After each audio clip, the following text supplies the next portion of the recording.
Guys, and welcome back to Learn with Nia. In today's video I'm going to share 5 tips on how to overcome camera shyness and be more confident on camera. Now if the thought of hitting record makes your stomach start to do flips, you're not alone. I get it completely. Putting yourself on camera can feel really awkward, intimidating and even a little scary. But you know what? You absolutely can do this. So in today's video, I'm going to share my top 5 tips to help you overcome camera shyness, build your confidence, and start showing up like a pro on YouTube.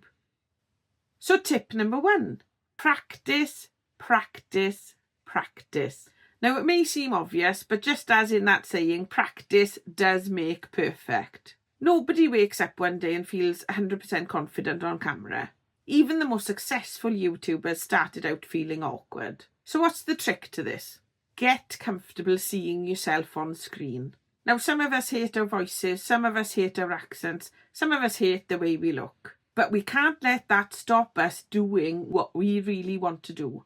And the more you get used to seeing yourself on camera, the easier it will become for you to be more confident in recording your videos. So this was my first welcome video that I recorded. As you can see, it was a little bit rubbish. I had little Valia microphones that weren't very good, and I should have just used the mic that was already on my phone. And look at the way I am. I'm really unconfident. I'm looking nervous. It makes me cringe just to watch this. But, you know, that was the first video I ever made. So I made a new welcome video since then that I'm much more confident in. But it's surprising how quickly you get from that to being more confident. The more you record videos and the more you watch yourself, it suddenly becomes a nothing. What was massive, like an enormous mountain facing you, suddenly becomes a little green pea and it's nothing anymore. And the confidence it gives you, the more you see yourself, the more you watch yourself, the better you become in conveying information. And the more confident you are on camera. And the more confident you are on camera, the more people are likely to watch you more, get to know you, join your community, and that helps you become more successful on YouTube. So here's a few things I suggest. So open up your phone's camera and record yourself talking. It can be about anything.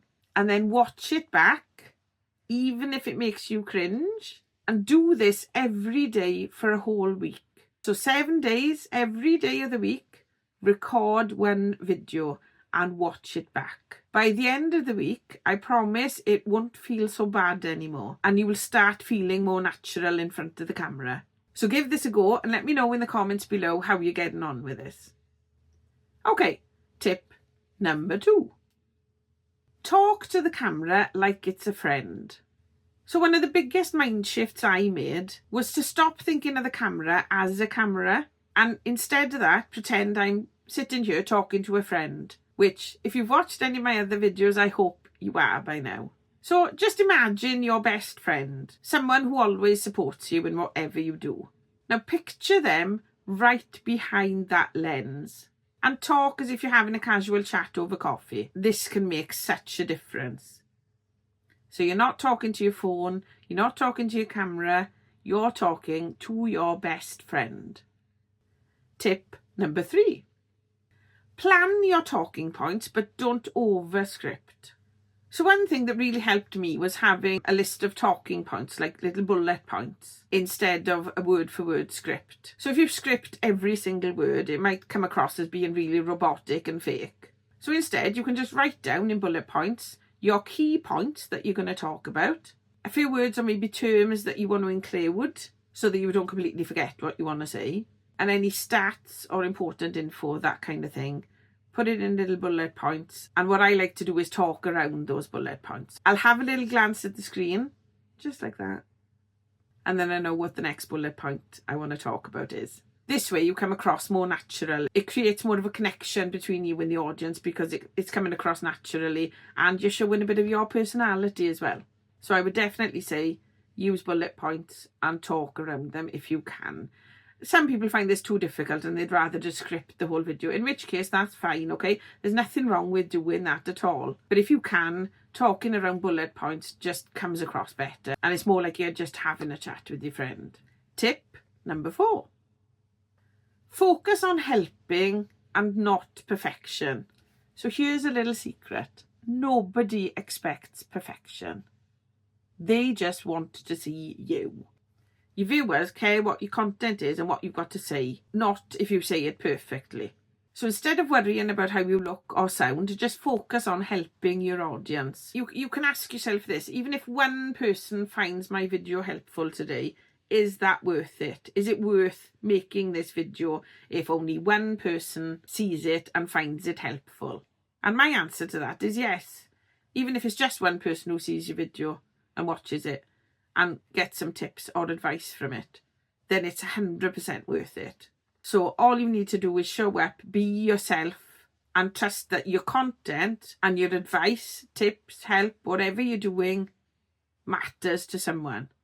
Your video doesn't need to be perfect, and everything you say doesn't need to be perfect. Just get your message out there in whatever way that looks. Okay, last but not least, tip number 5. Keep your first few videos private. So if you're still feeling nervous after recording a few videos and you're not sure whether to press that publish button, then upload your first few videos as unlisted or private. So this way you can watch them back as many times as you want. You can get used to hearing your own voice. Because I remember as a kid we used to have these little cassette dictaphones. That's showing my age now, isn't it? Let me know in the comments if you remember those as well. And we used to record on those, and whenever you hear your own voice you think, oh God, I don't sound like that, do I? God, I sound awful. Because what we hear in our head isn't the same as what other people hear. But the more you watch your own videos, the more you'll get used to hearing your own voice as somebody else. And that'll help you build confidence before you show your videos to the world. And trust me, once you've published a few videos, you will wonder, why was I ever nervous? And you'll probably think, oh, I should have done this years ago. So there you go. Those are my 5 tips for overcoming camera shyness and building confidence on YouTube. So I want to hear from you. Let me know what's been your biggest challenge when filming. Leave me a comment below because I'd love to chat about it. If you found this video helpful, don't forget to like, subscribe and hit the bell for notifications so you don't miss a video. Remember, you've got this and you can do it. See you in the next one.